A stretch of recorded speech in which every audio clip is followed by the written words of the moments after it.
60 तक। फिर 60 में क्या किया, जब इसने देखा कि यार मेरा खजाना तो खाली हो गया, अब इसके पास आय का साधन क्या था, लोगों के द्वारा दिया गया टैक्स ना। लोग टैक्स कब देंगे, जब उनकी कमाई होगी, कमाई कब होगी, जब साधन देंगे। सरकार चाहती है तो ही देश में लोग पैसा कमा सकते हैं, अगर राजा नहीं चाहता तो कमाई नहीं बन सकती। इसने क्या किया, डेवलपमेंट के काम में निल, कुछ नहीं किया। ये जो दुर्लभ राय था ना, इसकी भी अकल में बाद में आया कि ये बेवकूफ़ है, और हमने ये बेवकूफ़ को गद्दी दिलवा दी। 3 साल बाद जब इसने नानुकुर शुरू की अंग्रेजों के सामने, तो कहा कि तू हट जा, तू वैसे भी इस काबिल नहीं है, और अब तेरा दामाद मीर कासिम बैठेगा। मीर कासिम थोड़ा सा समझदार था। इसने देखा कि भैया मुझे बैठा तो दिया, लेकिन मैं इतना ताकतवर तो नहीं हूँ जो मैं इस कंपनी से पंगे मोल ले सकूं। तो सबसे पहली समझदारी उठा के राजधानी ले गया दूर। कहाँ ले गया, मुंगेर, ताकि रोज रोज कोई ना आए, मेरे घर बैठे। फिर वहां जाके इसने प्लानिंग की कि मेरे लोगों का भला कैसे होगा, क्योंकि टैक्स तो मुझे यही देते हैं। अब प्रॉब्लम क्या थी, अंग्रेजों का टैक्स माफ हो गया था दिल्ली से, शाही परिवार से। फर्रुखसियर बताया था मैंने, बीमार हो गया था, एक डॉक्टर ने इलाज किया तो इसने कहा बंगाल में तुम टैक्स फ्री कर लो। अब इसके पास टैक्स का साधन सिर्फ इंडियन थे।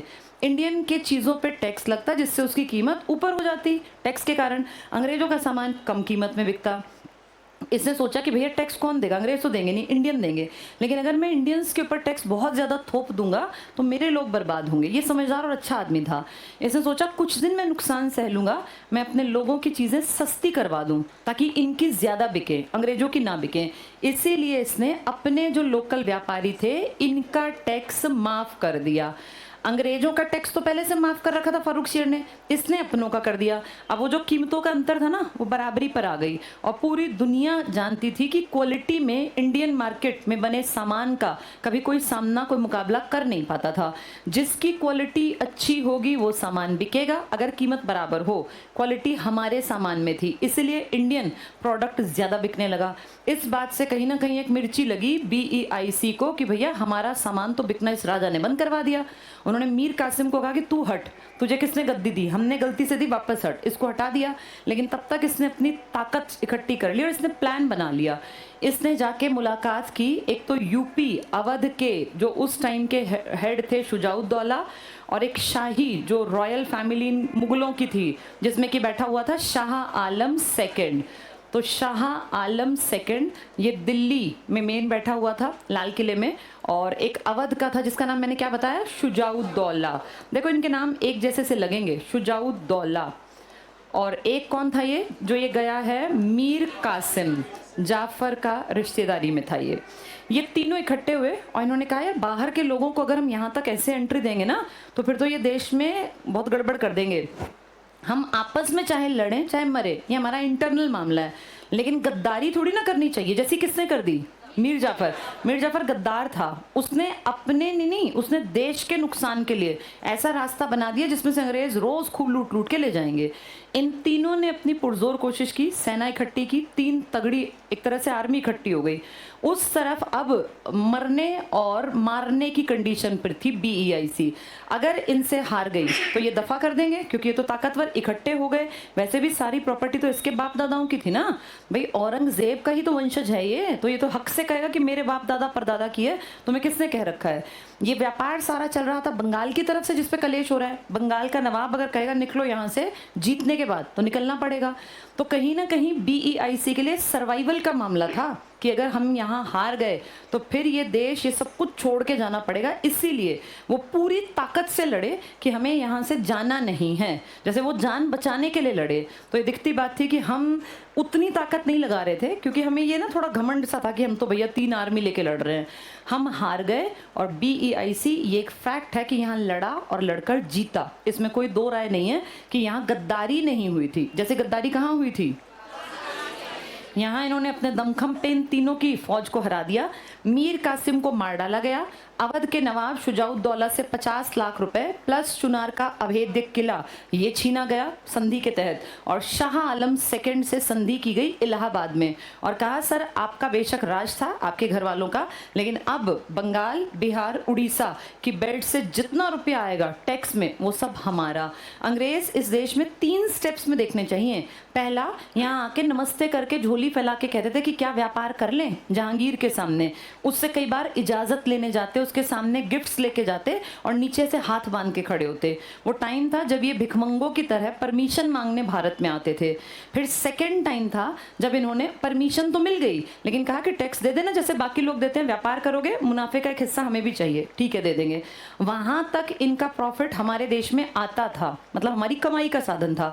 फिर इन्होंने क्या किया, अपना टैक्स माफ करवा लिया कि भैया हम आपको नहीं देंगे, हम व्यापार करते रहेंगे। तब तक भी चलो कोई बात नहीं, लेकिन अब तीसरा स्टेप था कि आपके देश की कमाई पे हमारा हक है। ये तो गलत हो गया ना, कमाई पे हक किसका होना चाहिए? जो मेहनत कर रहा है। मेहनत कौन कर रहा है? यहाँ का किसान जो खेत में से कमा रहा है, यहाँ का राजा जो उसको सेफ्टी सिक्योरिटी दे रहा है, जो देख रहा है कि मेरे किसानों की अगर नुकसान हुआ तो मैं इनसे टैक्स नहीं लूंगा, मैं इनकी मदद करूंगा। यानी यहाँ के लोग कमा रहे हैं, यहीं के लोगों का हक होना चाहिए, लेकिन यहाँ से पैसा लूट के जाने का एक रास्ता बनवा दिया। ये सब एक घटिया आदमी की गद्दारी के कारण पॉसिबल हुआ, जिसका नाम है मीर जाफर। देखा उसने, एक घटिया आदमी ने कैसे पूरे भारत को तहस नहस कर दिया। यहाँ से लगातार इन्होंने अपनी कमाई का साधन परमानेंट बांध लिया। और जब पैसा इतना बढ़ गया, क्योंकि हम तो उपजाऊ देश में रहते हैं, यहाँ बहुत टैक्स इकट्ठा होता था, करोड़ों करोड़ों रुपए। तो सोचो वहां से करोड़ों रुपए आने लगे, तो अंग्रेजों ने अपने आप को मजबूत करने के लिए क्या तैयार कर ली? बड़ी सेना। अभी ये कितने सौ लोग लेके आए थे? 50,000, 3100 लाए थे ना, जिनमें से 900 था बस इनके, बाकी सब तो इन्होंने इधर से इकट्ठे किए थे। लेकिन अब इन्होंने पूरा फोकस किया कि इंडिया के राजाओं के पास जो सबसे बड़ी ताकत है वो इनकी फौज है। इनकी फौज तोड़नी और अपनी फौज जोड़नी है, बड़ी करनी है। पैसे की इनको चिंता नहीं थी, क्योंकि पैसा तो हराम का था, मुफ्त का था। मुफ्त के पैसे को तो आदमी यूं ही करता है ना। इन्होंने खूब जैसा मन चाहा वैसा उड़ाया और अपनी फौज, हथियार ये सब इकट्ठे कर लिए। ये घटना क्यों हो पाई? क्योंकि कहाँ संधि हो गई थी? इलाहाबाद में संधि हो गई थी, जिसमें इन्होंने किन 3 एरियाज का सारा पैसा अपना खाना शुरू कर दिया, बंगाल, बिहार और उड़ीसा। जब इतना मुफ्त का पैसा मिलता है ना बिना कमाए, तो आदमी उसको कहाँ, जैसे एक तो होता है कमा के, हमारे इंडियन राजा भी पैसा कमाते थे, लेकिन इंडियन राजा बेटा इस मामले में अच्छे थे। इतिहास में हमारे राजा, लगभग राजा ऐसे थे जिनका मानना था प्रजा मेरी संतान है।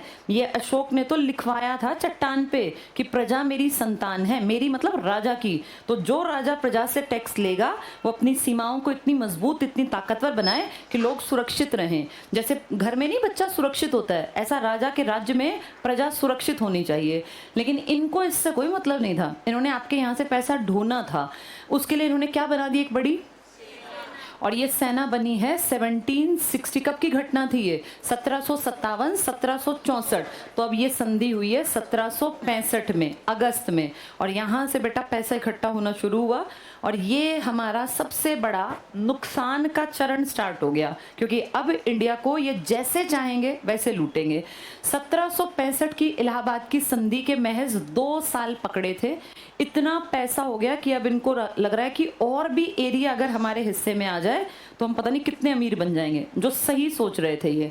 तो इनकी नजर गई बंगाल, बिहार, उड़ीसा। ध्यान से मैप को समझना, इन्होंने इस बेल्ट की दीवानी ले ली। दीवानी का मतलब टैक्स सारा हमारी जेब में जाएगा, हमें कुछ नहीं करना, तुम जियो तुम मरो, तुम्हारी खेती बर्बाद हो, हमें टैक्स चाहिए, हमें अपनी जेब भरनी है, क्योंकि हम इस देश के राजा नहीं है जो तुम्हारे लिए काम करेंगे।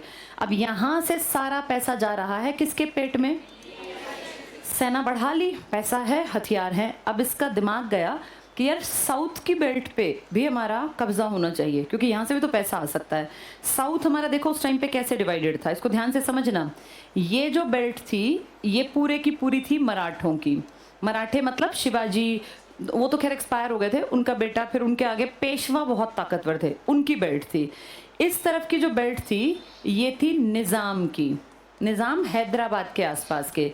इसके नीचे का जो पोर्शन था ये देखो, ये वाला था, इसका नाम उस टाइम पे हुआ करता था कर्नाटक। कर्नाटक नहीं लिखते थे उस टाइम, कर्नाटक लिखते थे। आज अगर तुम देखोगे मैप पे तो कर्नाटक यहाँ है। अब इनकी पोजीशन उल्टी है, जैसे तब थे ना उससे अलग है। ये अंग्रेजों के ज़माने का मैप है, जब हम लोग धीरे धीरे इनके चंगुल में फंसे। इसके नीचे का जो हिस्सा देख रहे हो ये मान लो ये वाला, इसका नाम था त्रावणकोर। त्रावणकोर जिसको आज तुम केरल कहते हो ना, ये। और जो बीच का हिस्सा ये देख रहे हो तुम, ये वाला, इस हिस्से को कहा करते थे मैसूर।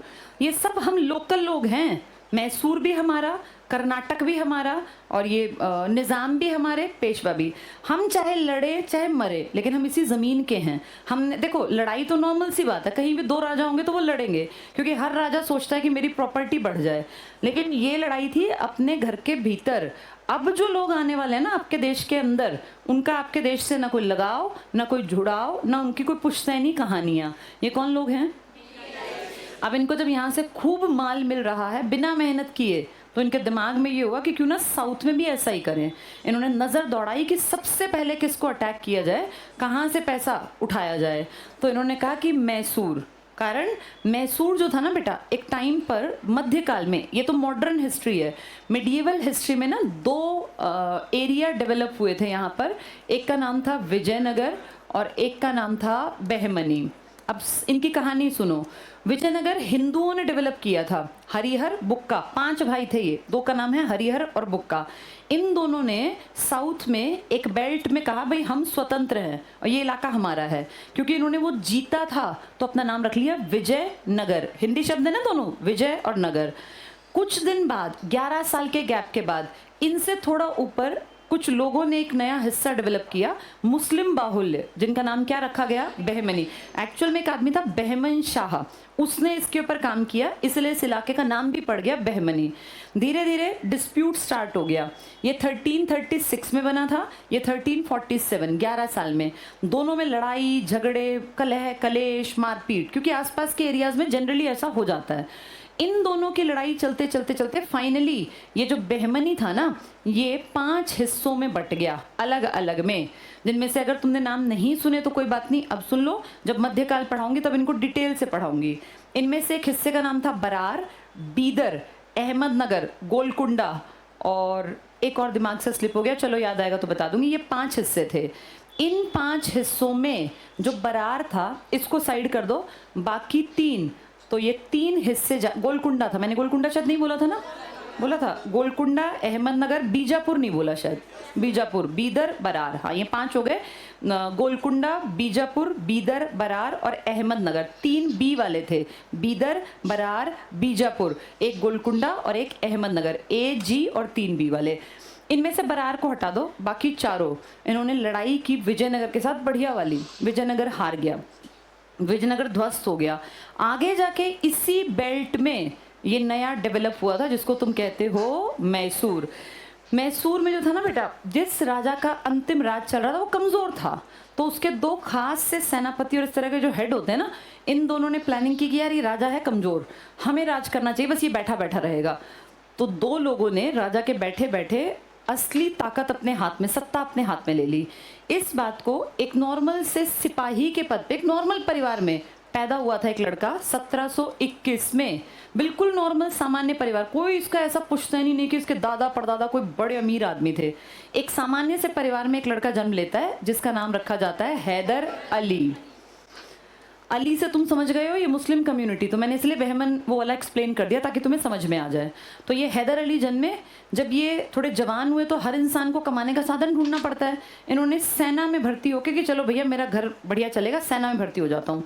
लेकिन इसमें ना बेटा गॉड गिफ्टेड काबिलियत थी, इसके अंदर एक गुण था कि चीज़ों को बेहतर कैसे किया जाए। मेहनती आदमी था और अनपढ़ था, बिल्कुल अनपढ़, लेकिन प्रशासक बहुत बढ़िया आगे जाके साबित हुआ, एडमिनिस्ट्रेटर। इसने बहुत ज़्यादा मेहनत की, काम किया, और उस सेना के छोटे से पद से आगे बढ़ता बढ़ता बढ़ता ये बहुत आगे तक बढ़ गया। पहले सेनापति बना और फिर वहाँ से अपना राजपाट इसके हाथ में आ गया। इसने ना, जब तक राजपाट इसके हाथ में नहीं आया था उससे पहले, इसको राजपाट मिलेगा 1761 में जब ये 40 साल का होगा। उससे पहले 1755 में इसने मैसूर में एक जगह डेवलप करवा ली थी जिसका नाम था डिंडीगुल, और यहाँ ये भारी भरकम अस्त्र शस्त्र बनवाता था। यानी इसकी ये अप्रोच थी कि कल को अड़ोसी पड़ोसी से लड़ाई झगड़ा हुआ तो हमारे पास बढ़िया तरह के अस्त्र शस्त्र होने चाहिए। आधुनिक शस्त्रागार किस आदमी ने बनवा लिया था? जो मेहनत करता है, ईश्वर, किस्मत, भाग्य उसका साथ देते हैं, तो ईश्वर ने इसका साथ दिया और 1761 में राजपाट इसके हाथ में आ गया। इसने पूरे सिस्टम को मेंटेन किया और आसपास के लोगों को भी अचंभा हुआ कि जिसके बाप दादा कोई बहुत रईस आदमी नहीं थे, जिनके पास कोई बहुत पैसा नहीं था, उनका एक लड़का फौज में छोटी सी रैंक पे भर्ती हुआ और आज बढ़ते बढ़ते बढ़ते इस एरिया का प्रॉपर्टी का मालिक बन गया। और सिर्फ मालिक नहीं बना, काबिलियत से मालिक बना। इसने बढ़िया काम स्टार्ट किया, अपने किसानों पे ध्यान दिया। जो समझदार राजा होते थे ना, वो अपने किसानों के लिए काम करते थे, क्योंकि किसान ही तो कमा के देता था बेटा। तब ये उद्योग धंधे ऐसे नहीं थे जैसे आज हैं, ऐसे इंडस्ट्रीज नहीं खड़ी थी। तब भारत कृषि प्रधान था। किसान खुश है तो राजा का घर भरेगा, किसान दुखी है तो राजा का राजकोष खाली रहेगा। इसने काम किया किसानों के लिए, फौज पे भी काम किया और खेती वाले लोगों पे भी काम किया। इसका एरिया धीरे धीरे धीरे डेवलप होने लगा, कमाई होने लगी, लोग राजा के प्रति इज्जत रखते थे। हैदर अली का लगातार बढ़ता हुआ ये एक नाम, ये फेम, हमेशा जब कोई आदमी समाज में आगे बढ़ता है ना बेटा, तो लोग उससे 100% बहुत सारे लोग चिढ़ने लगते हैं। ये नॉर्मल ह्यूमन टेंडेंसी है ये। तुम जब आगे बढ़ोगे ना, अभी तुम जहाँ हो, अभी हो सकता है तुमसे उतने लोग ना चिढ़ते हो, लेकिन जब देखना तुम प्रोग्रेस के रास्ते पर आगे बढ़ोगे ना, तो तुमसे चिढ़ने वाले, जलने वाले तुम्हारे सबसे क्लोज लोग होंगे, जो तुम्हारे सबसे पास होंगे।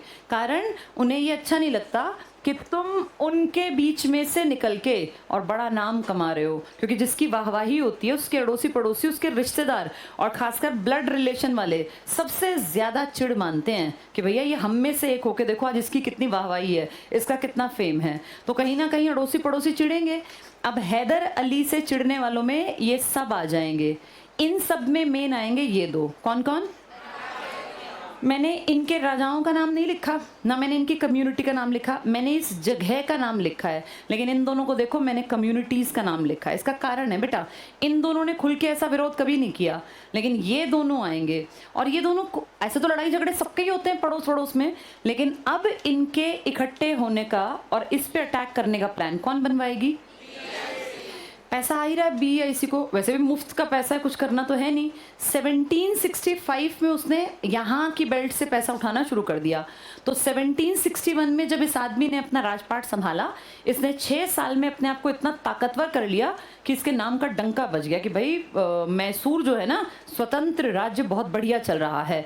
इस आदमी को ज़्यादा मौका नहीं मिला। 61 में इसने राज किया, 67 में इसने इन दोनों के साथ सांठगांठ करके फूट डालो, राज करो, यही तो इसकी नीति थी। अब इसने क्या किया, इन मराठों को इसने कहा कि देखो तुम्हारा पड़ोसी है, कल को ज्यादा बढ़ेगा तो तुम्हें ही खाएगा, क्योंकि इसको तो प्रॉपर्टी बढ़ानी है। पिछले 6 साल का इसका रिकॉर्ड देखो, लगातार कोशिश कर रहा है आगे बढ़ने की।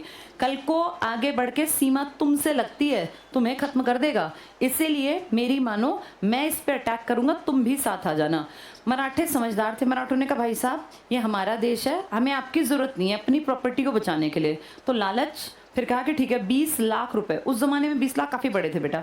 ये कहा 20 लाख रुपए पकड़ो, बस हमारे साथ आ जाना और कुछ मत करना, लड़ना मत लड़ना, हमारे साथ आ जाना। इन्होंने कहा ठीक है 20 लाख पकड़ लिए। भाई 20 लाख किसको बुरे लगते हैं, सिर्फ जाके सेना की मदद करवानी है थोड़ी सी। हो गया इनके साथ इनके डीलिंग।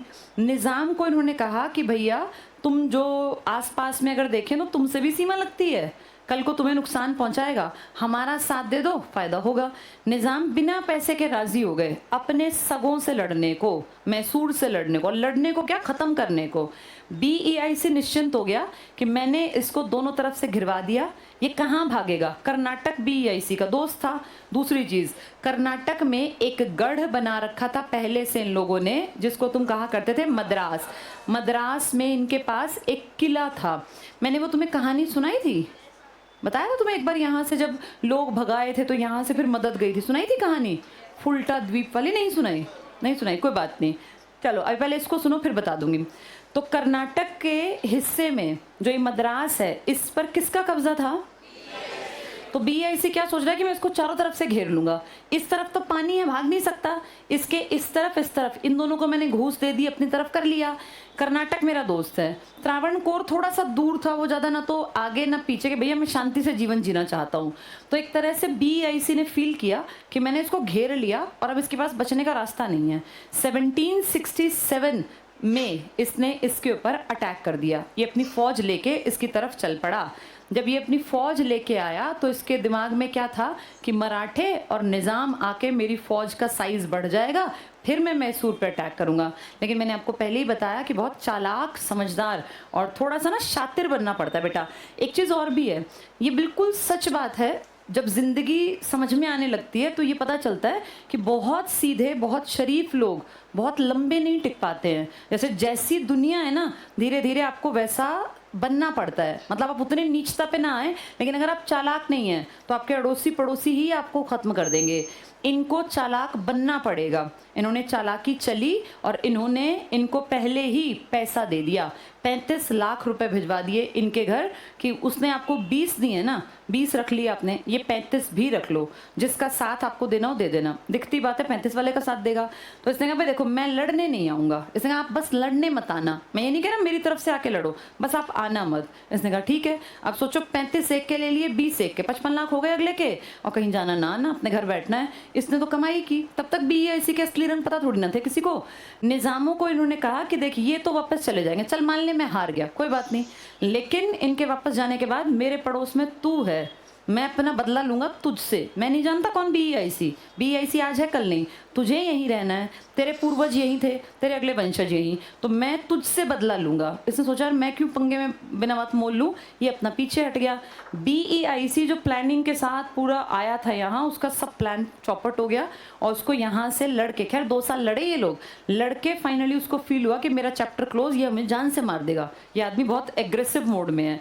तो वो यहाँ से भाग गए अपने इस किले में। कौन सा किला था यहाँ?